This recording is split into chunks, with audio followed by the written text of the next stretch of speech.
member needs to be able to see and understand. You have access to that going forward so that you can stay on top of the information. I do want to just take a second before we go into our agenda and acknowledge the loss of one of our CEOs from our Shining Star organization on October 1. I'm saddened, and I think most of you have heard, but I don't want to start this meeting without acknowledging the huge loss of Giselle Ray Lindley. She was a powerhouse, to say the least, not only in the early learning world, but in her ministry. And it's a huge loss for us. It's a huge loss for the Shining Star family. And so just wanting you to keep that family, those children and parents, because as you know, we are all those faces that they see and the people that they get to know. And so know that those families and at the center and those children are reeling, and also are her siblings, her mom, dad, husband, etc. And she's a mother of 2. And so please keep them lifted. Again, it is a huge loss here in our community. And I just wanted to make sure that I took a moment to say to all of you that she will truly be missed. And again, you know, a horrible loss, a hard loss, and very difficult. And so again, keep the family lifted. Go ahead and bring up the PowerPoint. Thank you.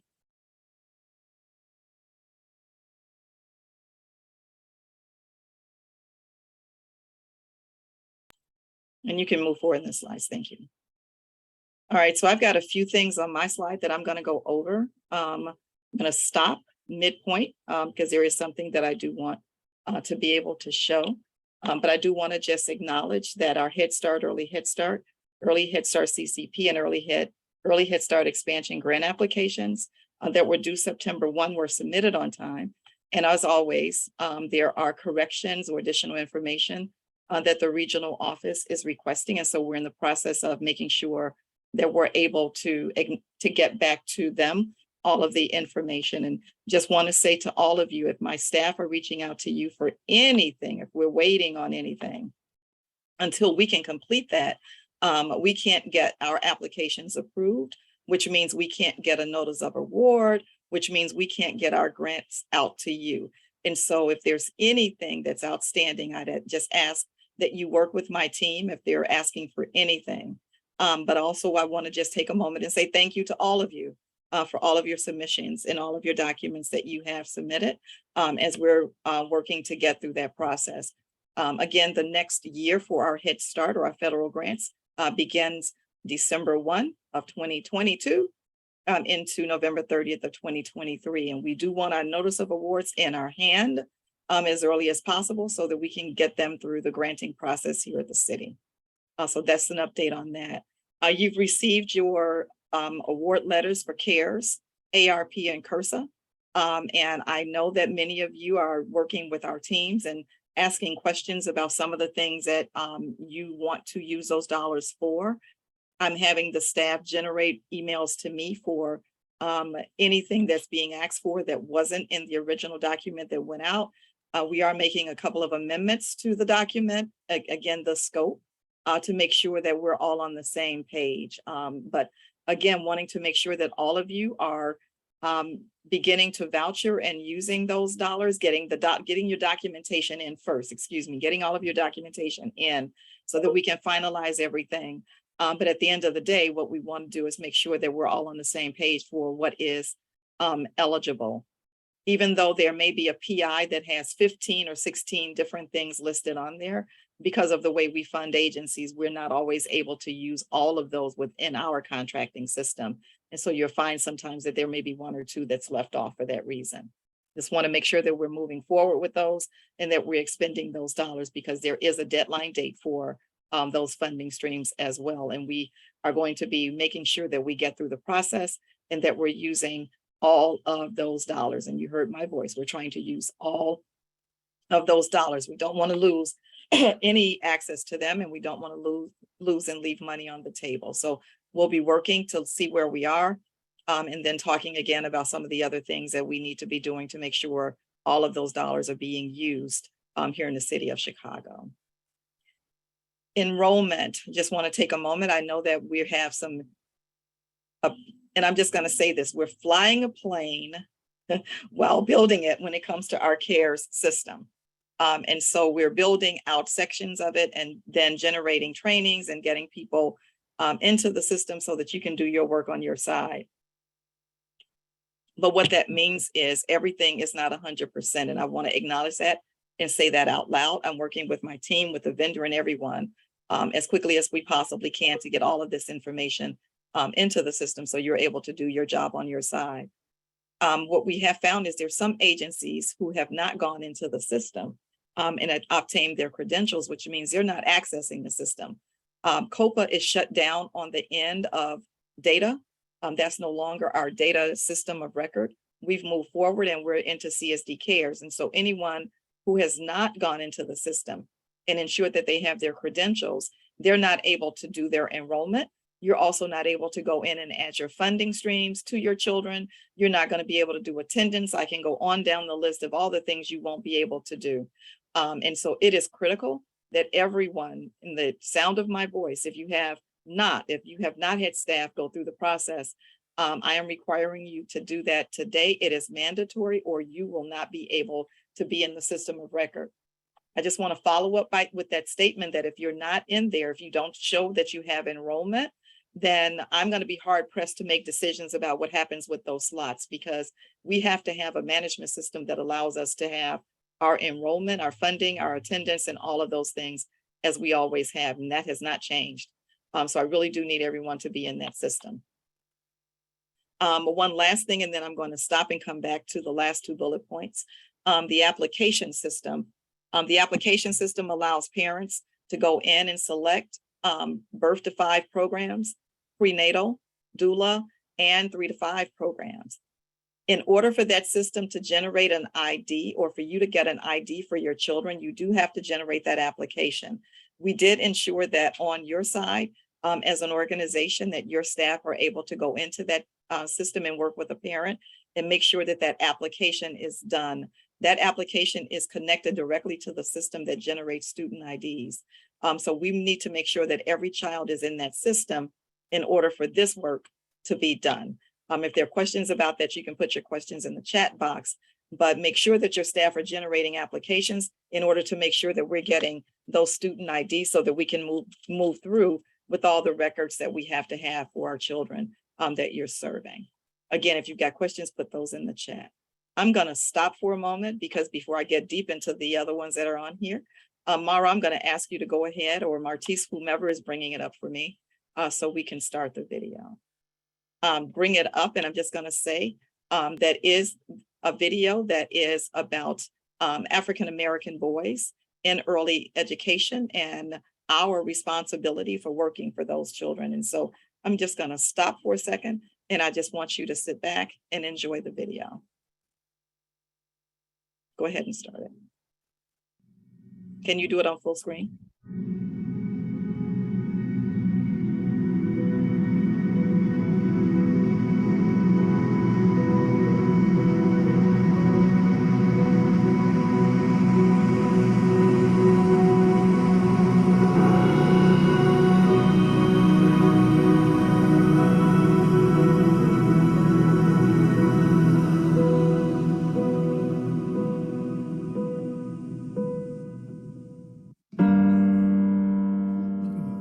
The conversation about race is a challenging conversation for some people, maybe for most people.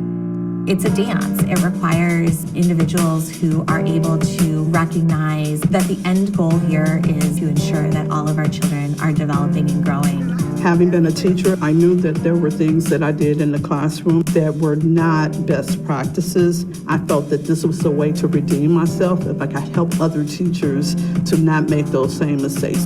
The project is an effort to help programs realize the importance of focusing on young African American boys. Real conversations are not easy conversations. And nothing is going to get better if we don't have real conversations. Black boys can develop a little differently, think a little differently, they thrive a little differently, but particularly black boys, if they run into challenges, that could stifle them and put out their light. And the beautiful part of the COE at Region 5 is you all are accountable to one another. You all are vulnerable to one another. You're sharing. For you to have that kind of open heart, open mind, open will, that is why all children are really striving and thriving in your programs because of the love that you show. This supporting the school readiness and success of young African American boys has really helped support us in moving forward. It might be little to us, but it's big to them, so we got to address it. This is an open environment to have conversations and to talk about failures. What we realized is that we could build awareness and then begin to shift mindsets. So these programs, they've decided to become aware, they've acknowledged that there is some work that they need to do. They are acting because they're having a conversation that many are not willing to have. Having this cohort and actually getting to hear from other programs and what they're doing and what they've tried has been super beneficial to us. This community of practice can really help them to engage with programs at a much deeper level to ensure that they're really creating an environment for all children in the classroom. And it really is critical to the ability for teachers to perform and feel supported in what they're doing. I see this as an opportunity for growth, an opportunity to empower yourselves, and an opportunity to really improve your programming. What black boys need today is attention, love. Black boys need love. And just to know that they are important. They need to be seen, and we need to be able to give them whatever supports they need. Yeah, that's what they need.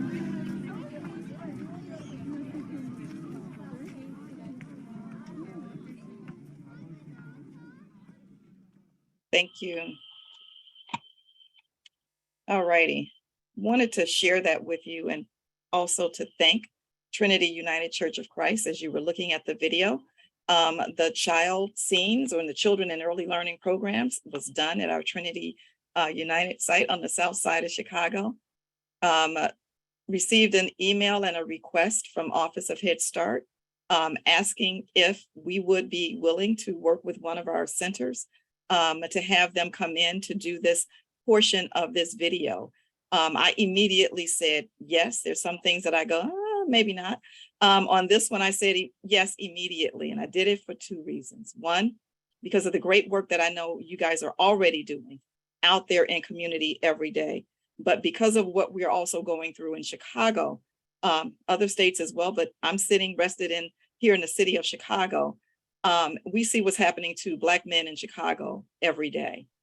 My other reason is I'm a mother who have two absolutely gorgeous, beautiful, loving daughters. Say all of that because if I don't say it, if they hear this video, they'll remind me that I talked about their sons first. But I'm also the grandmother of 5 spectacular Black men. And I say that because that's what we're trying to build in our house. Trying to do everything that we can to make sure that every one of those individuals, and they are individuals, that they are thriving, that they are respected, and mostly that they are loved. I spend a lot of my time, and I know the staff all understand that here at Children's Services Division, a lot of my time, effort, and money, put that out there too, on those 5, because I take the responsibility seriously. To get them to the point where they're able to thrive on their own as adult males, that they're able to be the father that we want them to be, that they're able to raise the children that we want them to raise. And I take that seriously. And it's really a part of my love and thirst and quest in the field of early learning. And so there was no way that I would say no to being a part of that. But I wanted to make sure that you all understand that when they came to the city of Chicago, it was about them understanding the work that you do and the great work that you're doing centered around making sure that all of our children are thriving, but that we understand the needs of our Black boys in those classrooms as well. If you have not seen the movie Black Boys, I'm going to say to you, you need to see the movie Black Boys. This is a clip, and it was done by the producers who did the movie Black Boys. And they worked with Office of Head Start and others, and they are definitely moving forward in their work. And we understand that they're also going to be doing one on Black girls. But if you look at that video, and I don't want to, take it out of context on Black Boys, but you hear what it is that young Black men go through in our society, and what it takes for them to grow up to be the men that we want. And I will say to you, I acknowledge, believe, and understand that it all starts in early learning. If we can get our children into our systems as early as 6 weeks, then that means we can wrap our hands around that child and that family and that community from whence they come, so that we can make the change that we all want to see. So it was really important for me to be able to try to get that. Thank you, B, for working with the regional office to make sure that I had that video in time for this meeting today. But I just wanted to stop for a moment and congratulate all of you for your work, but also to ask us all to do what we all need to be doing, which is grounding ourselves in this work and making sure that we're doing everything we can to make sure that every one of our children in our care are thriving, even in a city like Chicago, where that is not the expectation of our children. And we know that. And so we want to do something that shows the world what it can do and what it can be when we wrap our arms around our children and give them simply what they need, as they said at the end of that video. They just need to be loved. And you do that every day. So I thank you. We can share the link so that all of you have access to that. And it is embedded in this video, as well. So it's there for you. We just need to continue to do the work. The power is in the people and it's in your hands. And I know we can continue to make the change that we all want to see. So now I'm going to get back to the work here. Ursia, when we're looking at ensuring that we are doing what we need to do for eligibility for Head Start, Early Head Start, you are required to look at relevant time period. Relevant time period is that year preceding the enrollment date for that family. For example, if I come in 10/20/22 and I'm enrolling, your requirement is to look at my relevant time period, which would be last year through to this year, to find out exactly what my income, access to income, what support services, exactly what was going on with me for that year prior. Which means you can use the person's tax statements. They file their taxes. It shows what their income was. If you're talking to them about income and they're talking about check stubs, you have to get more than 2, which will show a month of income. It is required to do that across all of our federal funding. I know we really did a lot of work around this over expansion, but the role of that work was to continue to do it, not just for that funding, not just to do it now as we're talking about CCP, but across all of your files, you need to be making sure that you're looking at relevant time period. We're going to be doing some more work around it, making sure that everybody understands relevant time period. My team has been trained, and I know they're working with some agencies and talking about it, but I want to make sure that if people are in the process of enrolling children, make sure when you're enrolling your families that you're looking at relevant time period.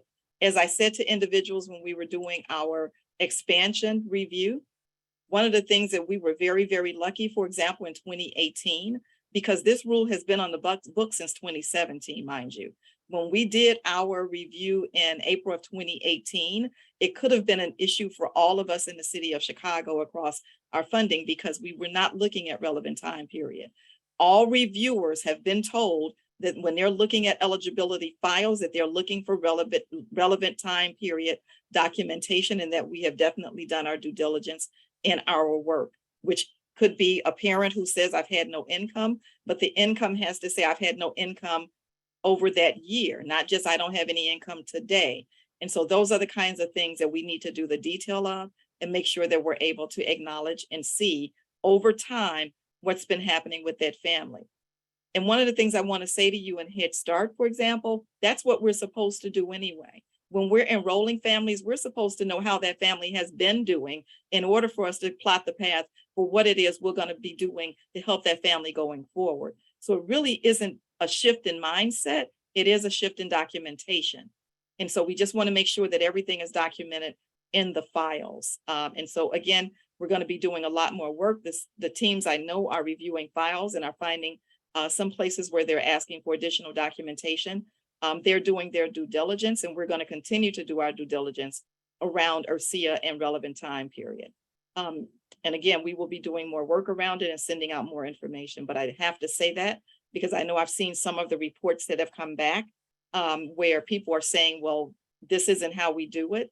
It is required. I just wanted it to come from my voice that everybody understands. Relevant time period is required. The next one on my list is that system where I started off and I said, we are flying a plane while building it. And this is not how you want to be in a plane. You don't want to be at 30,000 feet and they're still trying to get an engine attached, but this is where we are with our data system. And so we're working on other pieces of the work, and it will be continuing to be built out. The HR system is in the works right now. I know that they have just put in the system the ISBE reporting categories, and we are asking them to go back in and do a little bit of work around that. We know that they've done the standing up the system so you're able to add funding to your children. But again, if sites and agencies have not gone in and obtained their credentials, you can't access the system, you can't do your work, your teams can't enroll your children, you can't add funding. And guess what? That means that we don't have fully enrolled children and they're not countable. And once we get to a point where we can't count children, then we're looking at making some determinants about who's going to hold on to funding and who cannot. I want to remind you that we're also under an enrollment mandate. And under that enrollment mandate, we went through September already. That's 1 month already in with under enrollment across our federal funds.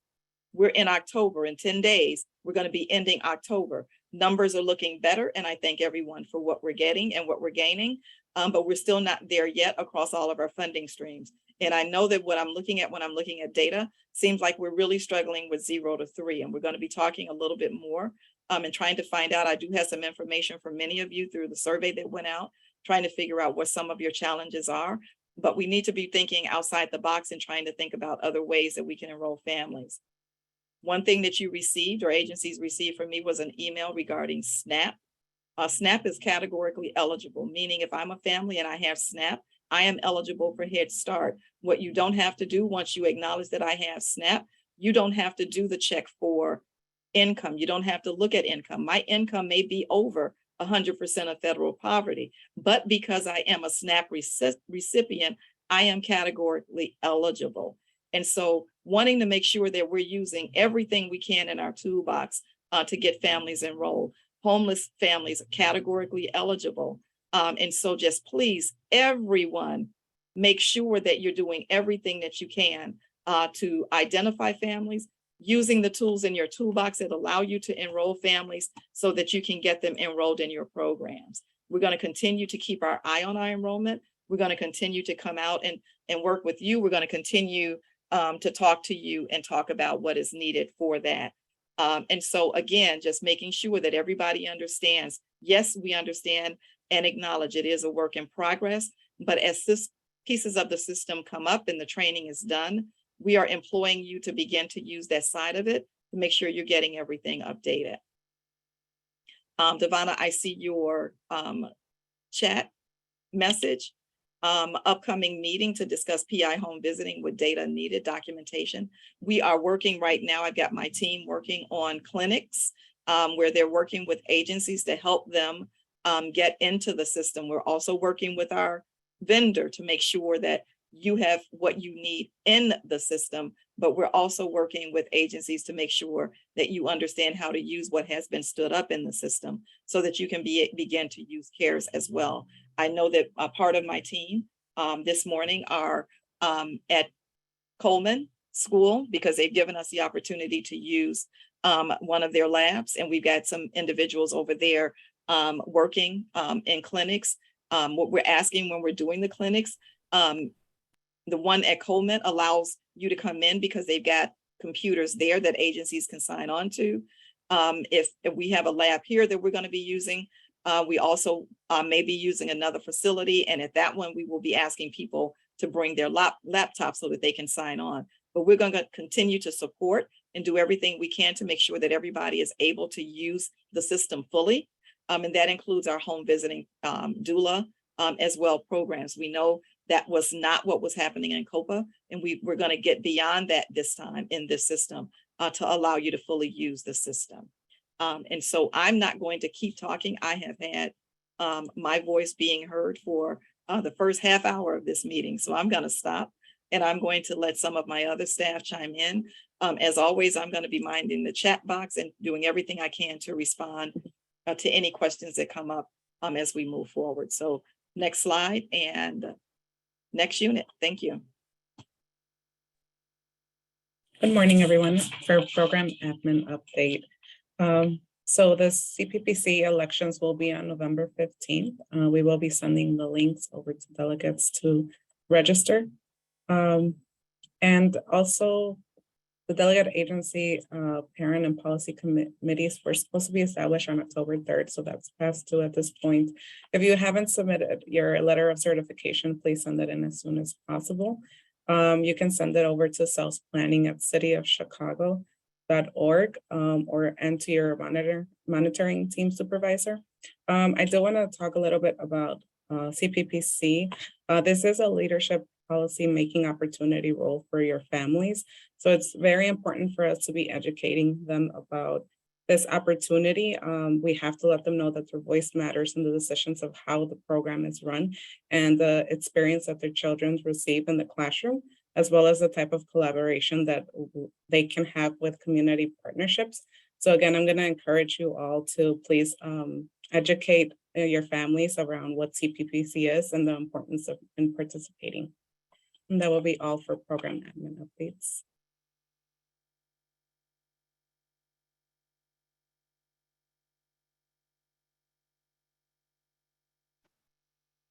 Good morning, everyone. Health and safety updates. As April did, I'm going to start with the work. And the work here that we will be sending out emails to your disability service coordinators because we're running a little low or slow on submitting those referral for evaluation packets. In between Nancy and Andrea, I believe we have about 20 packets thus far. And so we will be reaching out to your disability service coordinators and have set a due date to receive those packets by November the 18th. And the reason we're doing this is because we know that we're coming up on the holidays. So we want to get as many referral packets in prior to the holiday as we can. And then we'll start back up when everybody reconvenes in January. Nancy or Andrea, I don't know if you have anything to add to that. If you want to unmic or type in the chat, feel free to do so. And then the announcements that I have are continue to send your forms for her bus evacuation drills directly to Gracious Hicks. Her email address is there. Gracious is at the AM bus company, and they will schedule your sites for bus evacuation drills. And then finally, just want to remind everyone that the HACEP Health Services Advisory Committee is coming up next Monday. This is our first HACEP of the year. And so we invite you to join us. It will be held on Monday, October the 24th from 10 to noon. It is virtual. We have been sending the link to register in the CSD updates. So if you haven't been receiving those or your staff, please let the communications team know, Martise Brooks, so that she can get your staff registered. And then finally, October is the National Month for Attention Deficit Hyperactivity Disorder. And you see many of us in DFSS wearing our purple today. Today is in recognition of Domestic Violence Awareness Month. And so we would invite you, if you're having any upcoming events this month through October, please let us know about it. Sometimes we can pop in on those events, but if you wanted to just for us to share that with other agencies, we'd be more than welcome to do so. And I see there are a couple of questions that are in the chat and they're being answered. But if you have any others, feel free to use the chat. Feel free to email me directly or anyone on the team. Thank you. And with that, I'm going to pass it over to the next unit. Good morning, everyone. A few mentions from our program quality and program development unit. As you know, we have our ongoing professional development. It is ongoing and is all year. We do like to, at this time, implore you to take a look at your Monday's CSD update, in which we have posted the link for our training booklet as it relates to our professional development offerings that's coming up. Again, it was in Monday CSD update, but at this time too, I would like to have one of my team members, Kayleen, go ahead and pop in her email address in your chat so that you can have it there. If you could just shoot her an inquiry, she can make sure she sends you over the link directly. If you have not had the CSD update, or I understand how our email inboxes fill up fast, and sometimes it's just hard to kind of find some things within that search. So Kayleen, she's going to put that in the chat. You can reach out to her to make sure you have the updated training booklet for offerings from our leaderships to our teachers to family support workers. Many different tracks and many different offerings there as it relates to professional development. Also, we have our Ready Rosie family engagement curriculum. Registration forms were sent out to our agencies, specifically, I believe, our site directors and family support workers. Also, internally, we'll have Tamela go ahead and put in her email address there for if there's any questions, or if you have not received that link to complete that that registration form. So this with our Ready Rosie, it is a subset of our creative curriculum platform, and this is again for our family engagement piece. And so we do work directly with our family support workers and center directors as it relates to getting our families enrolled in this program, giving the updates, allowing our families to utilize the resources made available there. And I believe I do have a special guest with me today, Melissa Nast, who is from our Ready Rosie, who's our Ready Rosie partner. At this point in time, I can. Hey, Melissa, welcome. I'm just going to go ahead and give a few words about the registration process, and then actually what our explain to our ED and PD group here what our families can gather from participating within our Ready Rosie. Yeah, thanks, William. So hello, everybody. My name is Melissa Nast. I'm one of the directors of partner success at Teaching Strategies, but also one of the original Ready Rosie team members. So if you haven't heard, Ready Rosie is your active parent engagement curriculum. At the heart of what we do are short videos that we send to families every Monday that show them games and activities they can do with their child in the context of everyday life to support that learning at school. We also have workshops in the Ready Rosie platform that are available for you to facilitate if you are, let's say, family support staff and you're doing parent meetings and you're looking for any type of workshops to do with your families. We have everything from hour-long workshops to 10-minute workshops that you can incorporate into your parent meetings. And those are available in the platform for you. In the resources tab, all you need to do is log into Ready Rosie, go to resources, and then find those family workshops. In order for your families to receive those wonderful videos that we deliver on Monday, we do need to get them connected. And I believe that something was sent to you. Tamela can confirm how that was given to you. but there was a document, a one-pager I made for you that gave you 2 different ways you could get your families connected.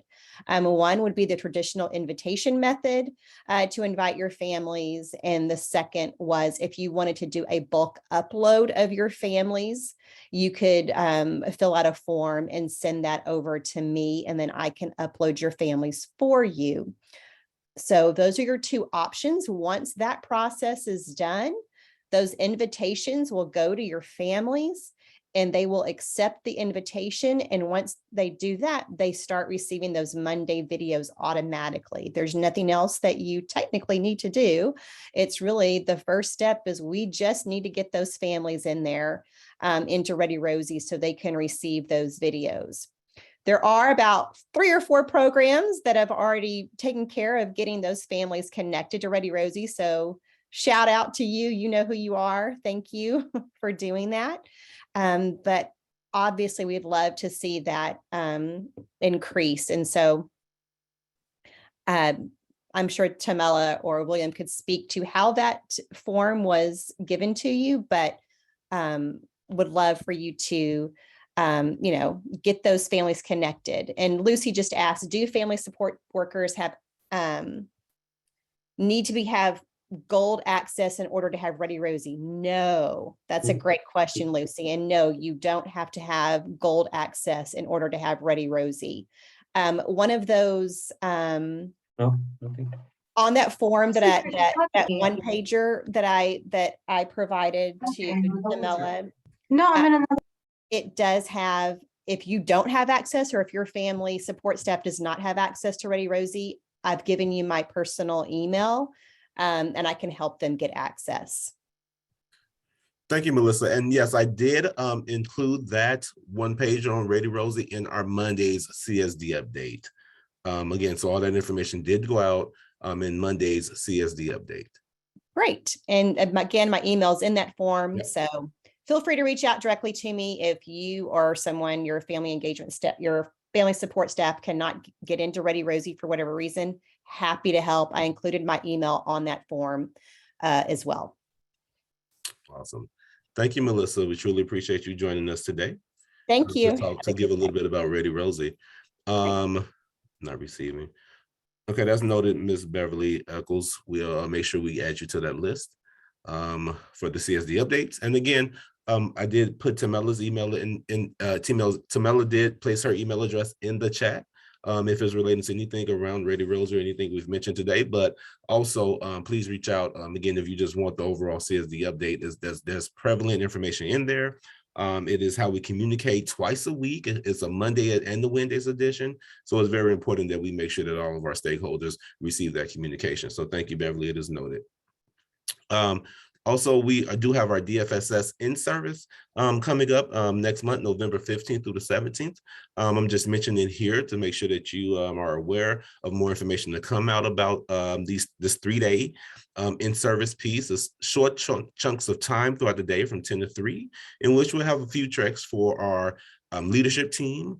We'll also have some hours cut in, some sessions built in specifically for teachers, and then also some family support workers. And then of course, there'll be some general sessions on best practices within your programs. So please look forward to more information as it relates to that 3-day in-service, November 15th through the 17th. And a final mention here is that our ITERS observations are continuing through the month of October. We're pretty much through the month now, but we do have a few more agencies scheduled for those observations in those infinite toddler environments. And so we just want to shoot that out, that we have been receiving those reports, and we'll be sharing those reports with those prospective agencies in the days and weeks to come. I'm sorry, William, we forgot one thing on the slide. Oh, perfect. Come on in. Thank you. The online teacher cohorts that Teaching Strategies is offering to all of our agencies as part of our subscription. We launched that also in CSD, especially if you have new teachers, you might want to get them in. It's an opportunity to refresh their skills, to gain knowledge around the assessment and observations. This is a free I don't want to say free, but it is free to you guys. It's an opportunity for your teachers to learn about the curriculum and teaching.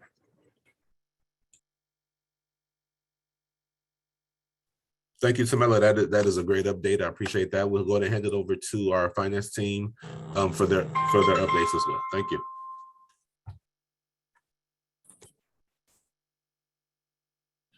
Good morning, everyone.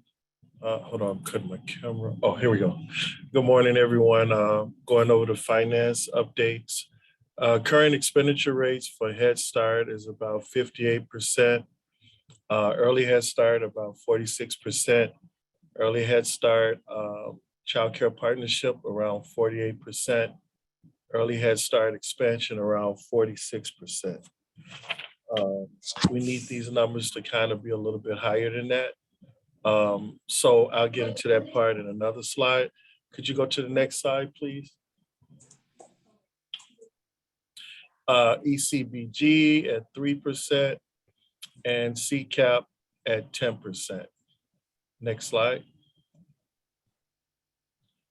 With the HHS fiscal year 22, all invoices should be submitted for periods from 12/1 to 9/30/22. Submit invoices monthly. Review the budget to actual expenditures, often to anticipate any type of budget revision needs. COLA allocations have been distributed in advance of COLA award notices. Budgets are due to program manager and finance accountant by Friday, October 21st, 2022, which is tomorrow. HHS fiscal year 23, the grant application is being reviewed by the funder. Please respond to any DFSS requests as timely as possible. Next slide, please. For fiscal year 23 child care, FY23 contracts are in process. Your finance accountant will notify you with approved SRPOs to move forward with iSupplier invoicing. As it relates to FY23 PI, PFA, FY23 contracts are in process. Your finance accountant will notify you with approved SRPOs to move forward with iSupplier invoicing. iSupplier, we have training and reference materials at this link. It's also new site form requirement. At the bottom of this, it has a little information under that. The finance contacts as it relates to Head Start, Early Head Start, CCP expansion, Laverne Coleman. Anything corporate or RTL is Laverne Coleman. Child care would be Selena. And with PI, PFA, it's a little change in there. So send any type of questions or concerns you may have to Sharon Davis, because Monica is with another part of the department now. And that is all I have for finance updates.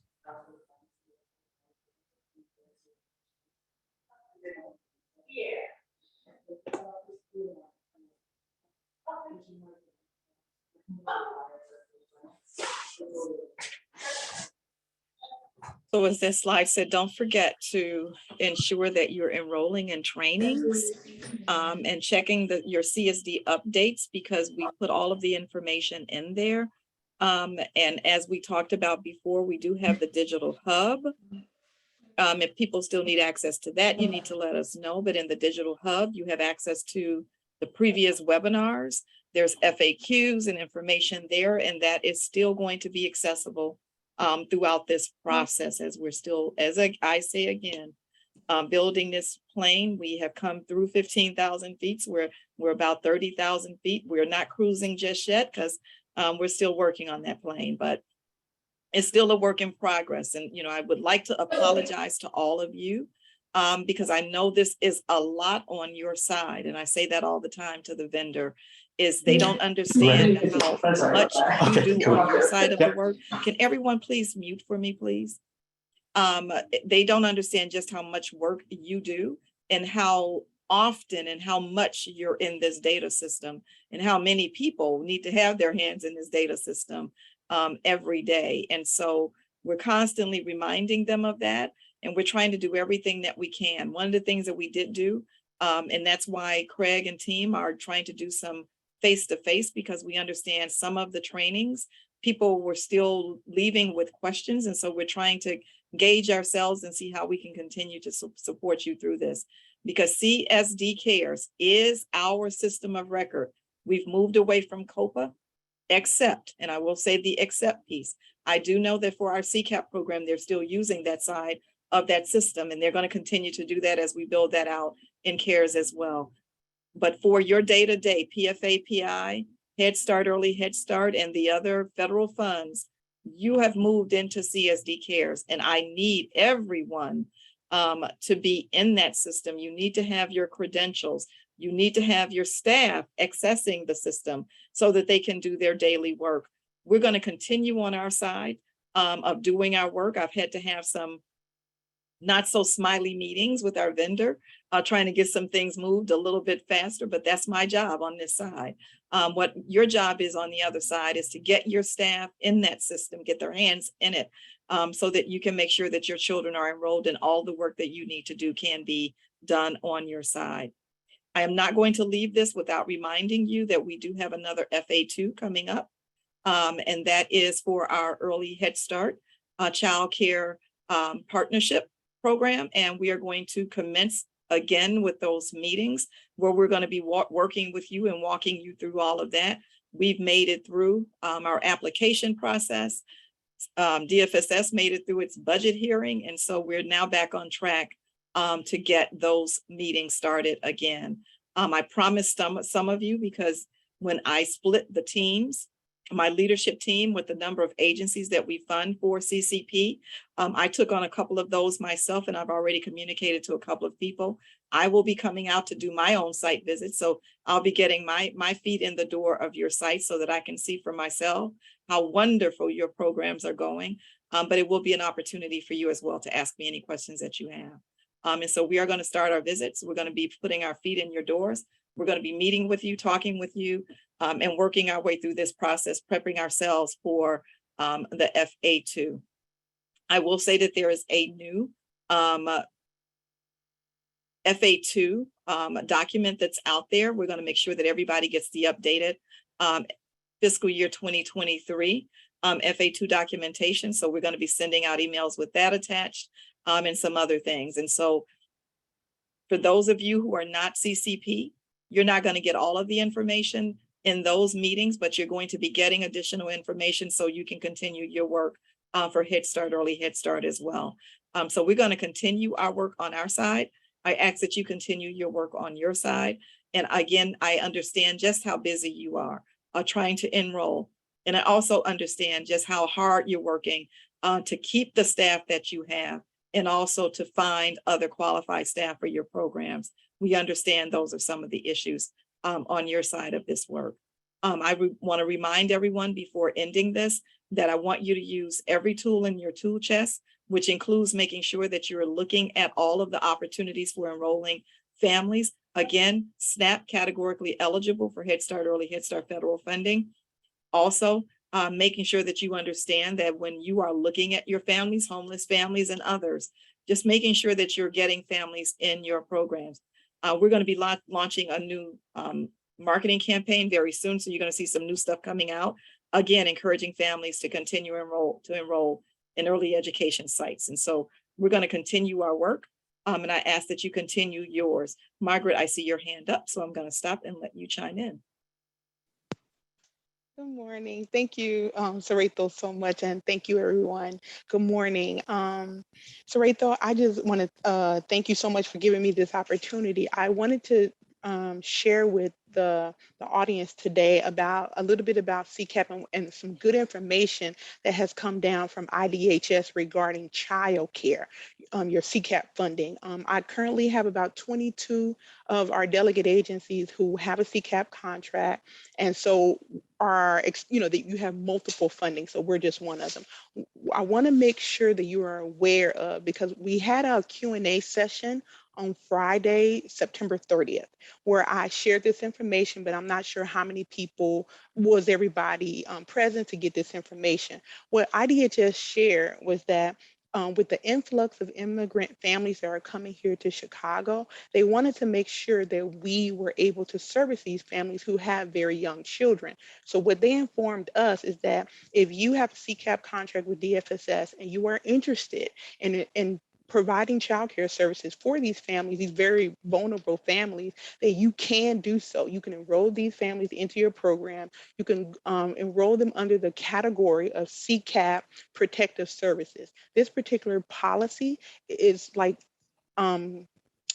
for homeless families. That's how it's framed, right? But they said we can use that as the category to accept these families. These families can get up to 6 months of free childcare under that category. And you, of course, would be reimbursed for those 6 months of free childcare services that you are providing for these families. The only documentation that's needed for this family is to fill out the certification of temporary living arrangement form. This form is found within the policy in the chat. I will post the policy number. When you go to the policy, the PDF form is there. You can, all the family has to do it, or you assist the family filling it out, and you submit that under CCAP, and they would get 6 months of free childcare services, and you would get reimbursed for that. So if you are in communities that are having, these families surrounding you, please take advantage of that, because that's just additional dollars that can come to your program and support you. I also wanted to mention that, Fred Stewart mentioned how, at least for the CCAP budget, we're like at 10%.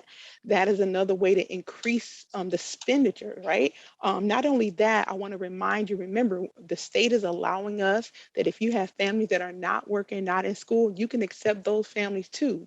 This is still going, it will expire technically December 31st. We're hoping that it will be extended, but the policy is called Initial Activity Search, or IAS. It is for you to enroll any family. They don't have to be working or in school. They would get up to 3 months of childcare, and you would get reimbursed for those 3 months of services. We're hoping that it would be extended for another 6 months, but that's another opportunity for you to increase your childcare spending. And of course, if the family does find employment or ends up going to school after those 3 months, then we can grant them the remaining 9 months of childcare eligibility. And even though if it doesn't extend past December 31st, even if you get a family enrolled and accepted by December 31st, they still get 3 months. So it's not like it ends December 31st, it's whenever it begins, they would get 3 full months. So that can take you into January and February and possibly March, depending on the eligibility start date. So that's another way to increase your funding for childcare. I shared within the Q&A session back in September, I've sent emails out regarding if you had families that you wanted to enroll during the week that COPA was shut down. That was August 22nd, right? A lot of COPA was shut down. No one was able to generate the 3455 child care application. When COPA reopened on August 29th, people were still struggling trying to put their children back enrolled and into a classroom.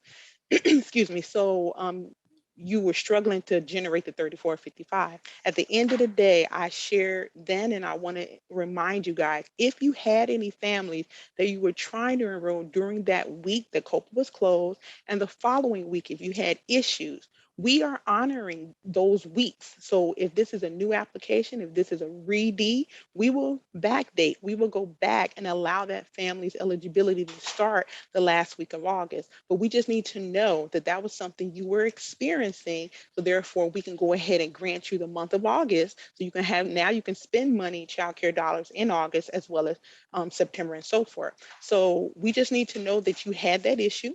We're hoping that you would have submitted a COPA ticket, and then we could have followed through from there. But just let you know that you don't have to feel as though you lost August or any part of September if during that transition time you were unable to submit your child care application to us. Just This is important to let us know, and it's pretty much just emailing me, margaret.jordan@thecityofchicago. Another thing that we are pushing is for the attendance exemption form. This is an email you might receive from Selena, who is on our finance team. If you don't have attendance, at least 70%, you can request an attendance exemption form, meaning that we will grant you, you know, additional dollars because you didn't because for whatever you might have an issue and you forgot to report it to us. It's just a wonderful way to make up the difference if you're not meeting that 70% requirement by the state. You just need to let us know that something was happening that prevented you from making your attendance mark. You fill out the attendance exemption form. Selena is wonderful in helping agencies to do that. And then when you submit it to CSD, and then it could be granted and you'll be paid for whatever gaps you may have had during the month of August, September, and if you have any in October. But I just wanted to throw all of that out to you because that is how we will spend these dollars. Like Saretho mentioned earlier, we don't want to send money back to the state. We want to utilize our entire CCAP contract. That's why I'm still, the doors are open for any additional delegate agencies who are interested in having a CCAP contract. Is just another way of bringing more dollars into your program that would, of course, assist you with your teachers and servicing children. So I wanted to make sure that you guys are aware of all those opportunities that does exist within the DFSS CCAP program. And then lastly, it is the CSD Cares. Saretho mentioned how, yes, CCAP, we are currently not in the new system yet. I literally just met with the developers yesterday. We are finalizing the user manual, right? The one you would be using in order to enroll these CCAP applicants, and therefore how to submit your documents to us. The new system will replace COPA and eSmart. So that's what we're in the process of solidifying, that will be our new system. But until then, business as usual. Until then, you still want to, generate your families through COPA, right? The 3455. You still want to submit your documentation through the eSmart system, so that we can review the documents and approve you. If your families have multiple funding streams, you have to follow, as Saretho said, all the things that CSD is requiring for you to put your families in the new system. But regarding CCAP, if you have CCAP dollars, if a child is wrapped up with those additional dollars, then you do have to still utilize COPA, still take attendance in COPA, because that's where your billing will take place. And then as soon as the CCAP module in the new system is built, it has been tested, myself and my team have been trained on it, that is when it will be launched out to you. That is when you'll be receiving emails from me to make sure that you have a login and password to the new system. And then that's when the training will begin. So for right now, if you are CCAP only, right? If you're CCAP only, then don't worry about not having a username and password at this time because you're not in the new system. But of course, if you have multiple funding streams other than CCAP, then make sure you have that and get the families and children into the new system. But know that eventually all children will be in the new system. But for right now, the CCAP portion of it is on hold. But I definitely will be in communications with all the 22 agencies that I have a contract with to make sure that you are in the know when it is going to be rolled out. So I'm going to put the policy number regarding immigrant families, the one you could use to enroll them, into the chat. And if anybody have any questions, please feel free to reach out to me again, margaret.jordan@thecityofchicago.org. So thank you.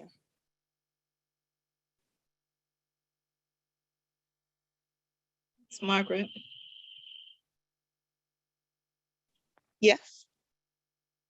Can you put your email address in the chat really quickly for me, Margaret? Absolutely. Great, thank you.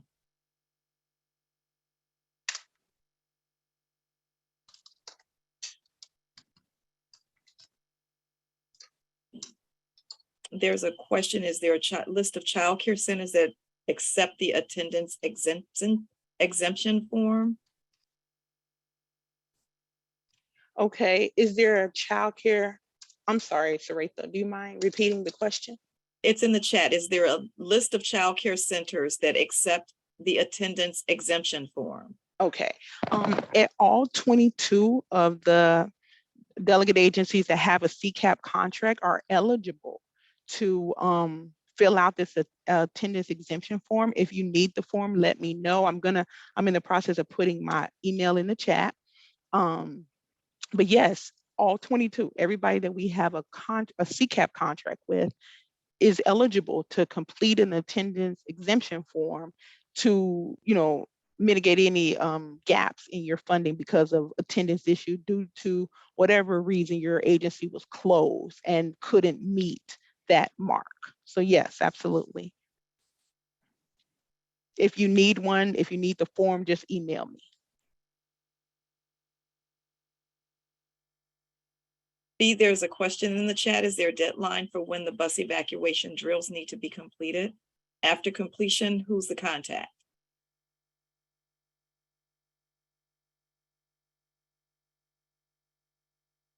I am putting that in the chat box, but you need to complete evacuation drills prior to taking any trips.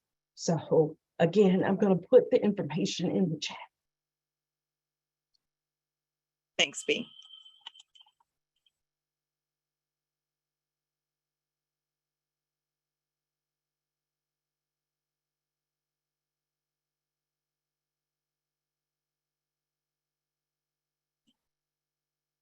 Looking at the chat box, looks like we've answered the questions either in the chat or we've stated the response.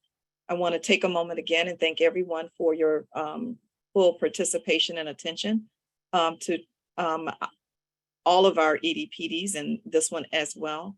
I want to thank you for everything that you do every day on behalf of all of our children and families across the city of Chicago in your programs.